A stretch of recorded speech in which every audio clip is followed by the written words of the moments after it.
મકર રાશિનું માસિક રાશિફળ મોહનગામી ડેલી રાશિફળ ઇન ગુજરાત 1 એપ્રિલ 2026 થી 30 એપ્રિલ 2026 સુધીનું માસિક રાશિફળ મકર રાશિના જાતકો માટે માસિક રાશિફળ ઉપાય સાથે મિત્રો અમારી ચેનલમાં આપનું હાર્દિક સ્વાગત છે। અમારી ચેનલ પર આપને ગુજરાતી ભાષામાં દૈનિક રાશિફળના વિડીયો જોવા મળશે। જો આપને પસંદ હોય તો લાઈક કરી શેર કરજો અને અમારી ચેનલ પર નવા હોય તો અમારી ચેનલને સબસ્ક્રાઇબ કરજો। તમારા એક સબસ્ક્રાઇબથી અમને ઘણું પ્રોત્સાહન મળે છે। રાશિફળનું આપણા જીવનમાં ઘણું મહત્વ હોય છે। રાશિફળથી ભવિષ્યમાં થનારી ઘટનાઓનો આભાસ થાય છે।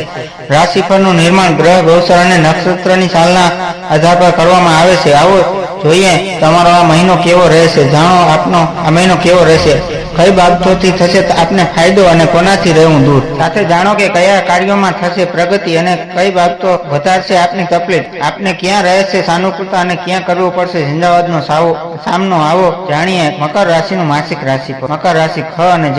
મકર રાશિના જાતકો માટે એપ્રિલ 2026 નો મહિનો મહેનત અને નિશ્ચિતનો રહેશે। શનિના પ્રભાવ હેઠળ તમારા કાર્યોમાં થોડો વિલંબ થઈ શકે છે, પરંતુ અંતે સફળતા ચોક્કસ મળશે। કારકિર્દી અને વ્યવસાયિક દ્રષ્ટિએ આ મહિનો તમારે વધુ દોડધામ કરવી પડી શકે છે। આર્થિક સ્થિતિ આર્થિક મળશે। આ મહિનો મિશ્રિત પરિણામો મળશે। આવક સ્થિતિ રહેશે, પરંતુ લાંબા ગાળાના રોકાણ માટે આ સમય ઉત્તમ છે। જો તમે કોઈ લોન કે ધિરાણ લેવાનું વિચારી રહ્યા છો તો મહિનાના ઉત્તરાર્ધમાં પ્રયત્ન કરવો। બિનજરૂરી ખર્ચાઓ પર કાબુ રાખવો જરૂરી છે, કારણ કે મહિનાના અંતમાં અણધાર્યા ખર્ચ આવી શકે। કૌટુંબિક અને પ્રેમ જીવન પરિવારમાં શાંતિ જળવાઈ રહેશે, પરંતુ વડીલોના સ્વાસ્થ્ય બાબતે થોડી ચિંતા રહી શકે છે। જીવનસાથી સાથેના સંબંધોમાં ગંભીરતા આવશે અને તમે ભવિષ્યના યોજનાના વિશે ચર્ચા કરશો।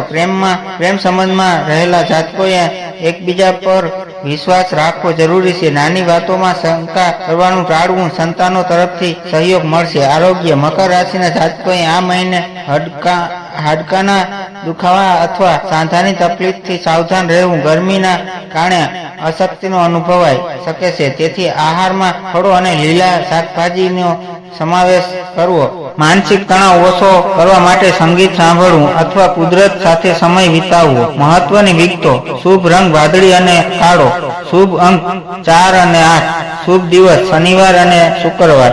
સાવધાની: આળસનો ત્યાગ કરવો અને કામમાં સતત સત્ય જાળવવું। ઉપાય: દર શનિવારે પીપળાના ઝાડ નીચે સરસવના તેલનો દીવો કરવો અને શનિ ચાલીસાનો પાઠ કરવો। જરૂરિયાતમંદ લોકોને કાળા તલ કે ખાંડની વસ્તુનો દાન કરવું। અહીં આપવામાં આવેલી જાણકારી સામાન્ય માહિતી પર અથવા જે તે નિષ્ણાત જ્યોતિષ પાસેથી લેવામાં આવી છે। મોહનગામી બ્લોગ તેની ખરાઈની પુષ્ટિ કરતું નથી। કોઈ પણ સલાહને અનુસરતા પહેલા નિષ્ણાતની સલાહ લેવી જરૂરી છે। હર હર મહાદેવ।